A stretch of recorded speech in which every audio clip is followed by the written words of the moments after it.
You guys always have been like their hardware is like pathetic. You don't want to have a robot inside of your house, crushing all of your glasses and your pottery and everything else. It has to do the job properly. Let's say like an alien civilization trying to act with us, right? They would create humanoid forms to interact with us so we don't get scared. I don't think that there is one perfect glove for It fits the hand. that. Yeah. Do you want to capture the movement, right, with precision? Or do you want to receive confirmation of an interaction with the object? What is this? What you're looking at is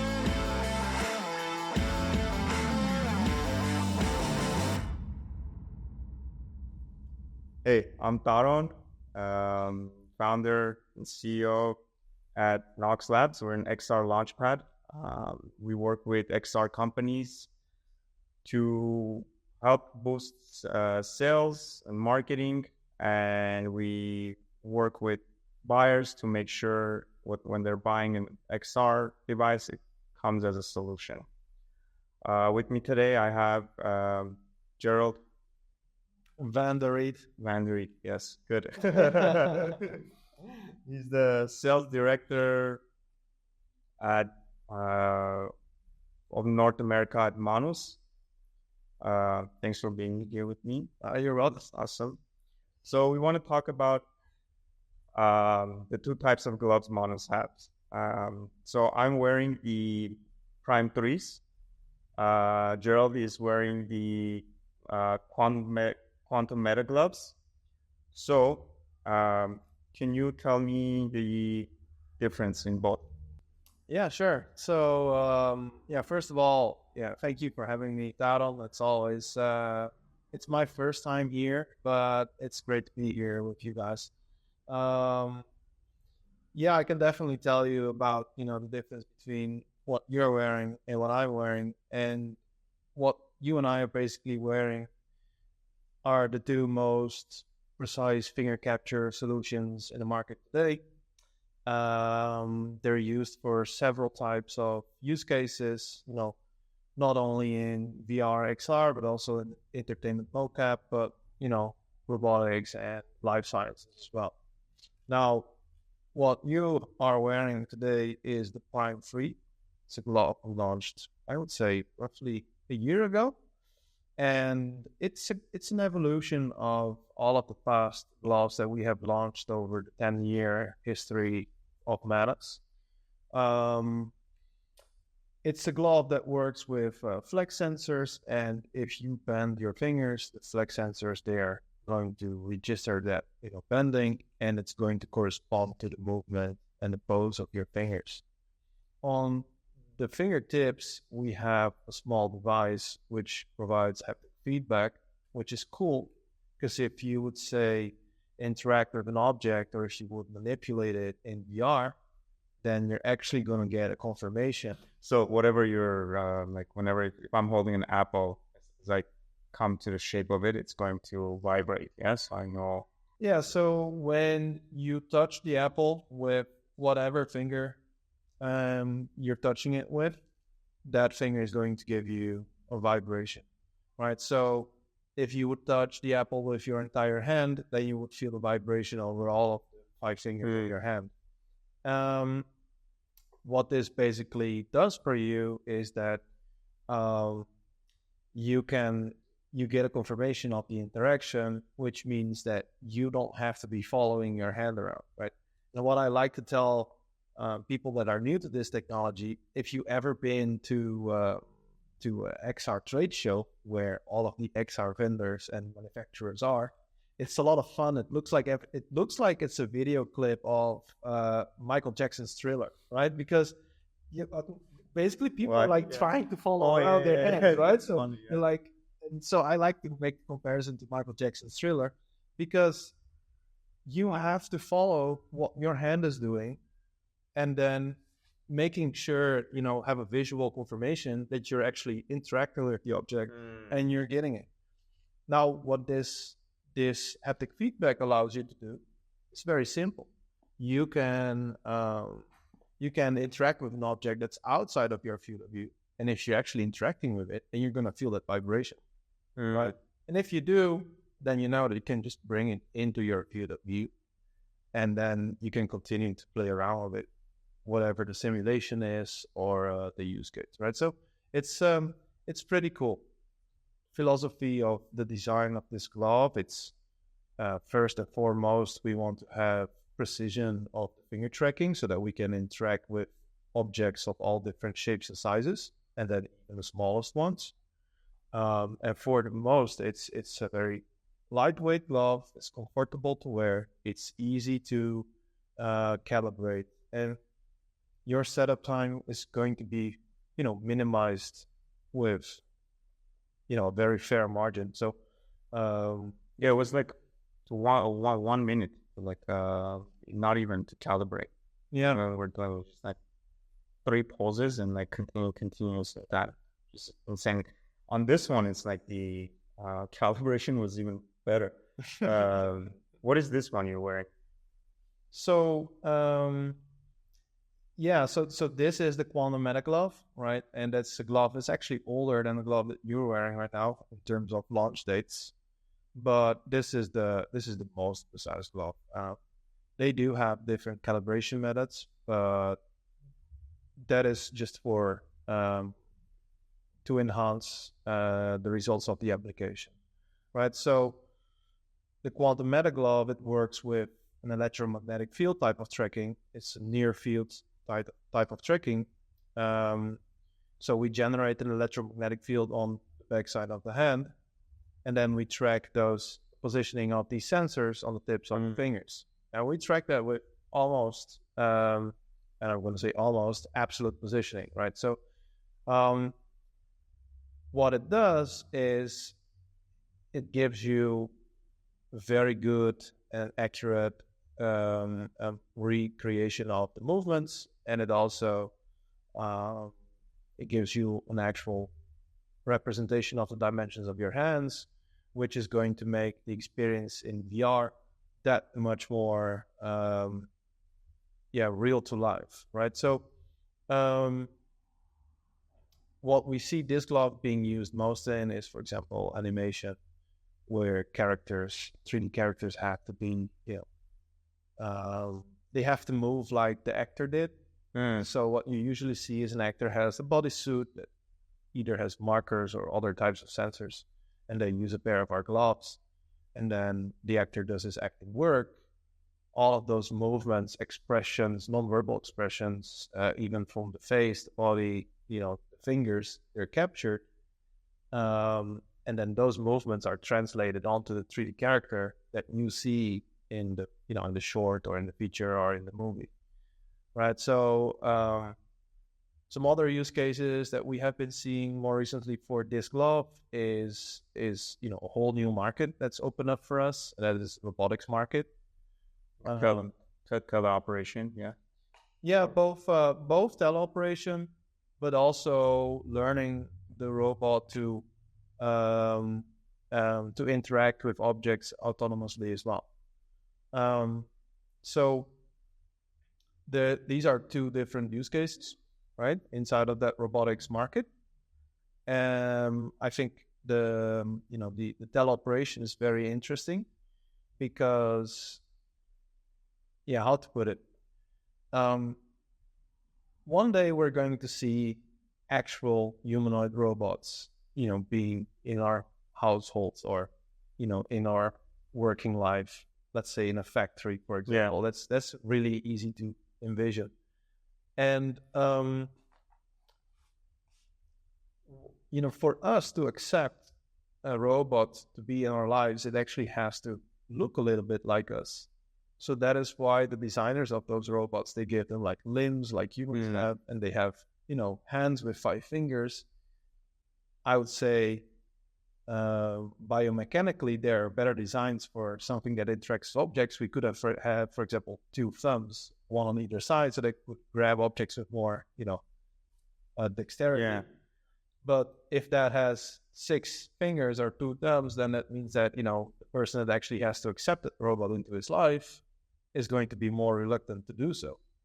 So to make that acceptance easier for the person that is purchasing the human to accept that robot, then it has to look like us.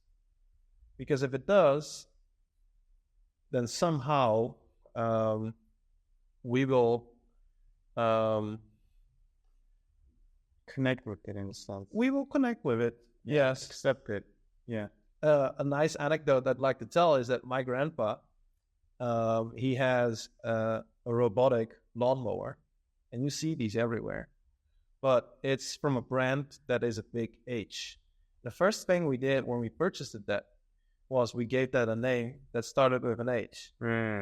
So humanized it, yeah. We humanized it. And so this is the same thing that all of the manufacturers of humanoid robots are also doing. They're trying to humanize it by giving it limbs, by giving it a head, by giving it eyes somehow, by giving it, 5 fingers as well.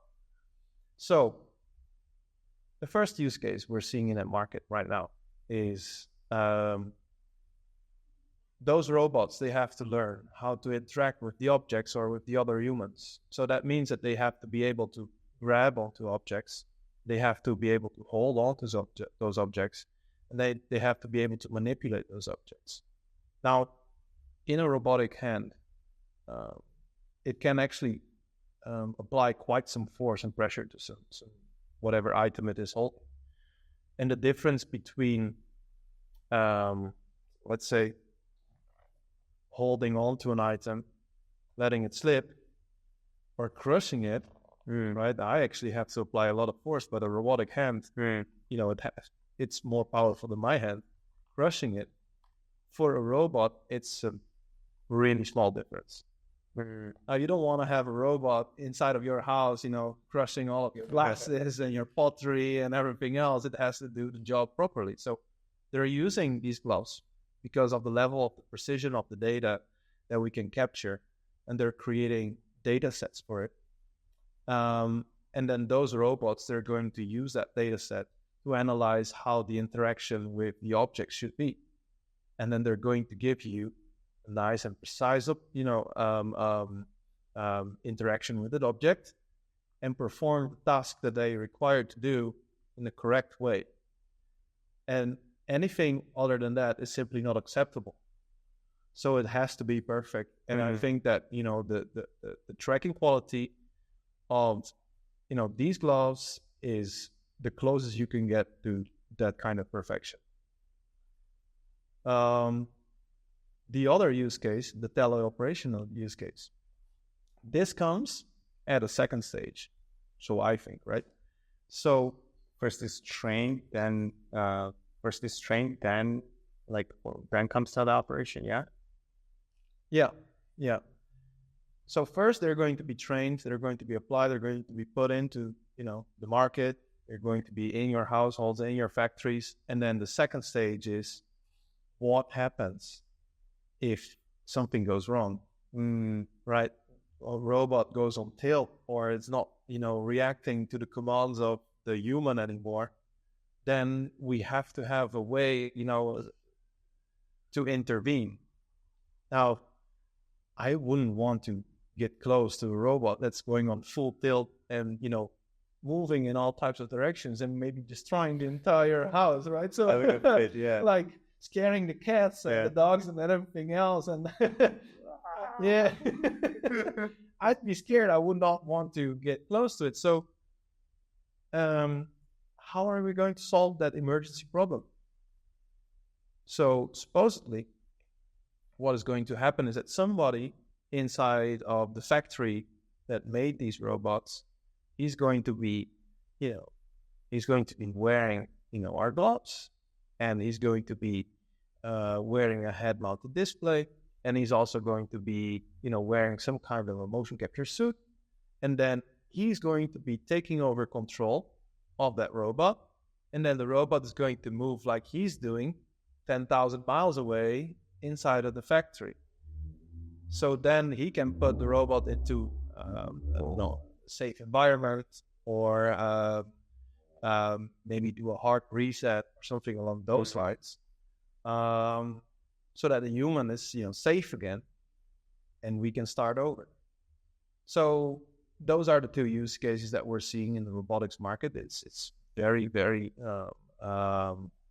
exciting to see. It's a bit futuristic. It's something that we've seen in all the sci-fi films in the past, right?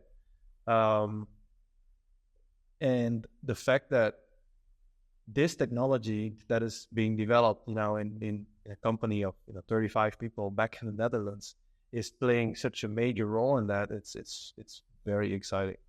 That example you brought about like robot form factors is very interesting. In humanoid, like if we were to relate to like let's say like an alien civilization trying to act with us, right?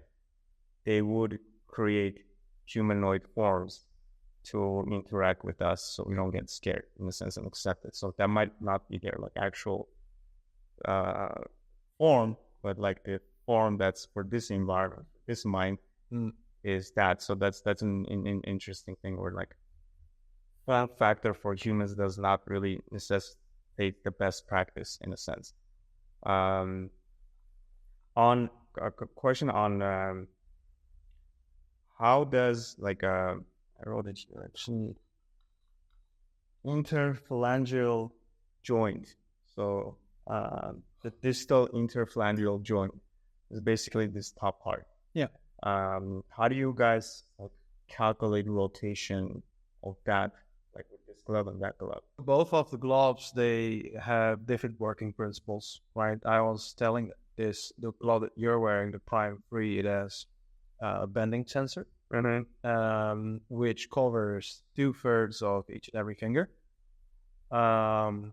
So based on the bending of the first and the second bone, we calculate what the last bone is going to do. Prediction. Yeah. So okay. Prediction, we calculate it. Right. So this is called forward kinematics. Right. The working principle of this glove, the quantum with the quantum technology, is it's almost the opposite, to be honest. So what we track is the end point of the finger, right? And only the end point of the finger. Okay. So then how do we know what the first two bones are doing? Well, we calculate backwards what their positions are based on the positioning of the tip of the finger. Wow. Right? So this is called inverse kinematics.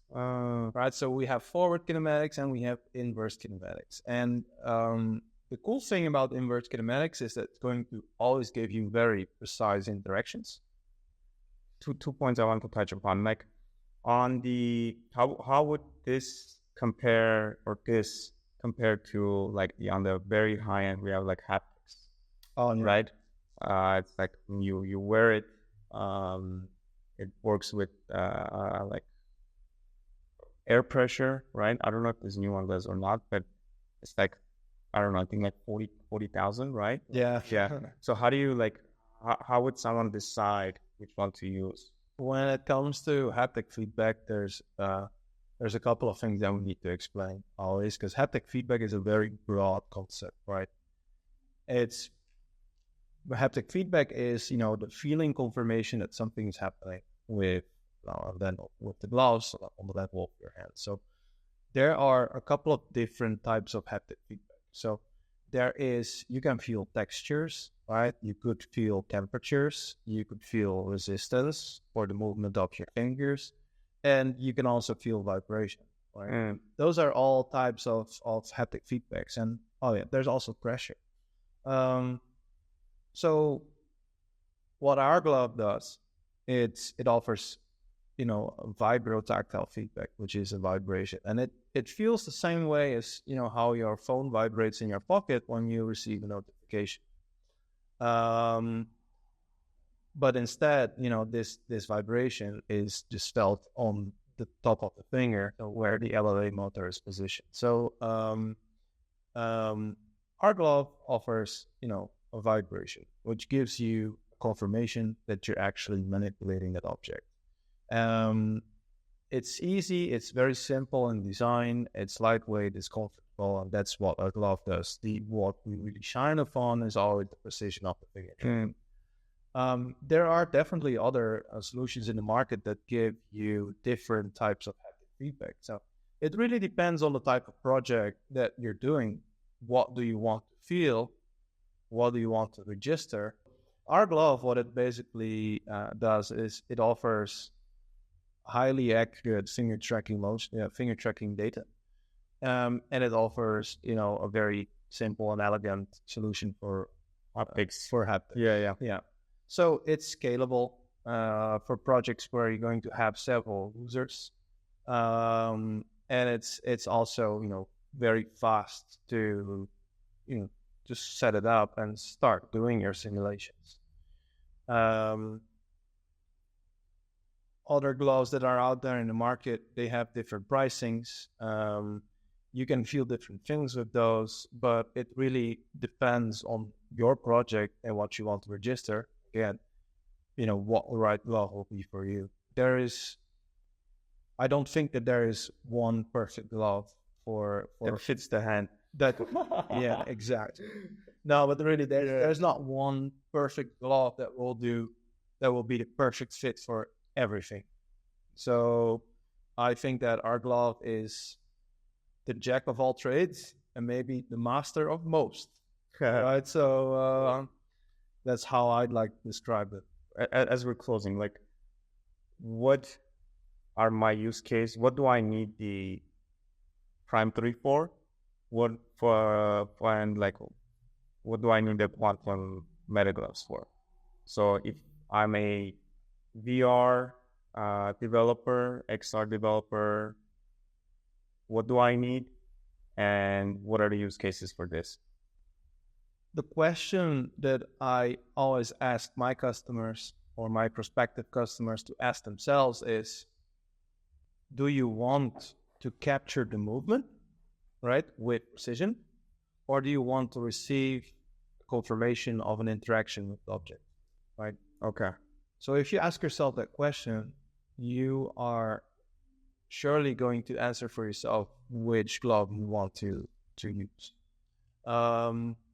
If you want to manipulate, the smallest of objects, or understand whether if your hand can actually reach something in an occluded space that is really small, you can still manipulate it, then you know that, this is the glove for you. That those are quantums.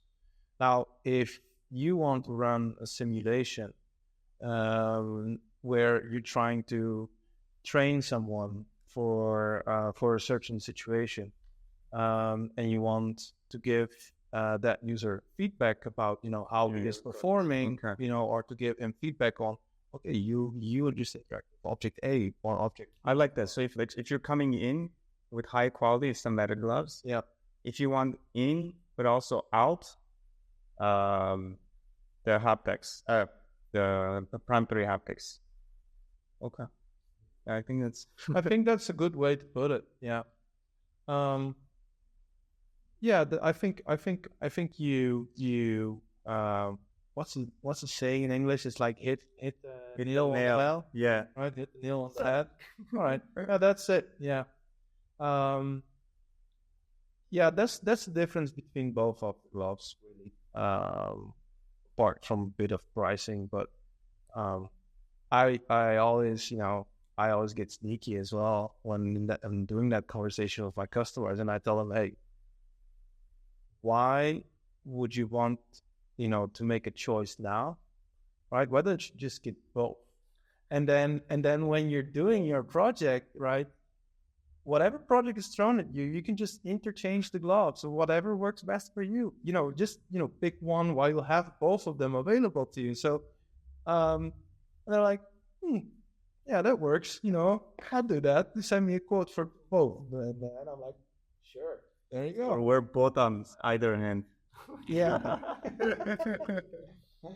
Cool, Gerald. Talk about the quantum body pack. That's correct. And a sneak peek of something. Okay. We'll leave that for the end. Okay. Yeah. What is this? What you're looking at is a belt, which goes, on around the the body of the user. And it's what we call the quantum body tech. Right? That's a short version of it. But to explain what it does is it's an accessory for the use of these gloves that you're seeing here right now. So these are the quantum Metagloves, and the quantum Metagloves, they offer ultimate finger tracking precision. It's used in entertainment mostly, but it's also used in VR. You could think of capturing the finger movement to give expressions to non-verbal expressions to 3D characters. And in VR, it gives you the ability to interact and manipulate things with your hands and fingers instead of point-click controllers. Oh, nice. All right. So what this is what the body tech does is that it just enhances the experience of the user, and it's going to ultimately give you a lot better data to work with, right? It's a solution to a problem that we found out when we designed these gloves. They work with a Bluetooth connectivity. So right now, these gloves are streaming data live over Bluetooth to my laptop. And yeah, we found out just Bluetooth sometimes can be a bit of a tricky solution to work with in terms of connectivity. It might, pardon my language, but it might crap out on you. So we had to find, a way to transmit that data with fidelity and ultimately giving the user more confidence in what he's doing and the fact that he's going to, capture all of the data off his hands. So what does it do? This is the quantum body tech. There are, you attach 2 antennas to it, right? And what this is basically is this is a small form factor PC. If you attach a HDMI cable on a screen to it and you attach a mouse and a keyboard, you could play Patience on it or Pinball or whatever, right? So it runs Windows. And it has a CPU and a GPU. It has a couple of USB ports on it. It's a pretty neat device. So what it does for us is that it runs our Manus core software. Oh, it's running Manus core on it. Exactly. So it's running Manus core software, and your gloves are talking to this PC device, which is a lot closer to the gloves. So you're basically bridging that distance in a different way. So you can attach the gloves to this thing in a wired fashion, or you can also just use them wireless with this over Bluetooth, but then the distance would be smaller. Manus core runs on this thing, right? You're seeing the data that you're capturing displayed live on a monitoring PC that is connected onto the same Wi-Fi network, because what this thing basically does is it transmits the same data from that Bluetooth, transforms it into Wi-Fi, and then on a different PC, which is often called monitoring PC, you can just control the instance of Manus core software that's running on this. So that is what it does. It's a very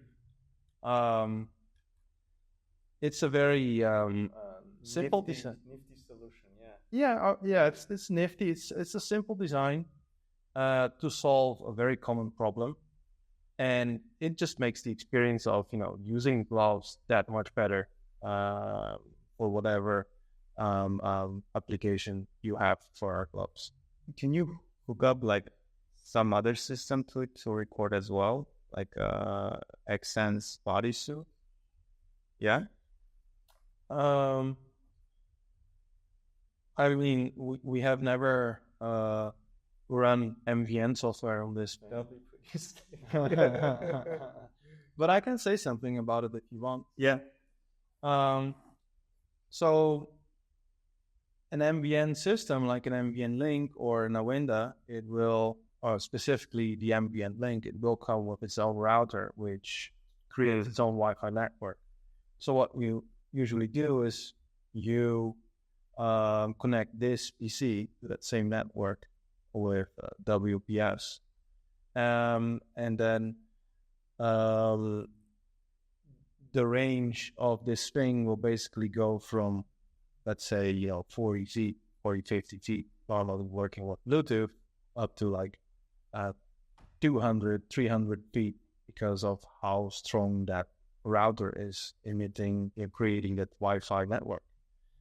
So it makes the capture volume for motion capture a lot bigger, right? You don't have to sit close to the USB dongle anymore. You can use the entire space, do your stunts, because that requires a lot of space, but also makes, your simulation volume a lot bigger. So yes, we encourage to use it together with an accent system, but you can also use it with any other kind of motion capture system, an optical one such as Optitrack or Qualisys. It's going to make the results better. Yeah. You want to talk a little about what you guys are planning? It's always tricky to talk about something that's not out there yet, but I can share some light onto what's coming. It's pretty exciting. It's something that's coming because we found out when we designed this that this still isn't the perfect solution, right? So there's always room for improvement. And when we first designed this, our customers were quite happy. But the ones in the motion capture industry that are doing like the full performance capture, right? They're not only capturing the movements of the hands, the fingers, and the face, they're also capturing the voice, at the same time, the expressions, everything. So that's the difference between motion capture and performance capture. Now, to capture all of those things at the same time on one actor within one take, you're going to have to put a lot of hardware onto the body of the actor. So we've seen some pictures being sent to us from studios. I mean, I feel bad for the mocap actors because they actually have to wear all the extra weight, right? But it's a lot of hardware. Basically, the entire none of them.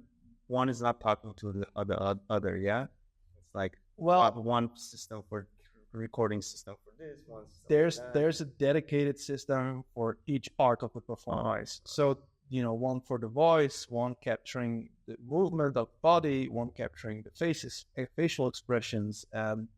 It's a lot of hardware, and we found out that when we have our own nice belt, and it works perfectly. But that's I'll call it real estate, right?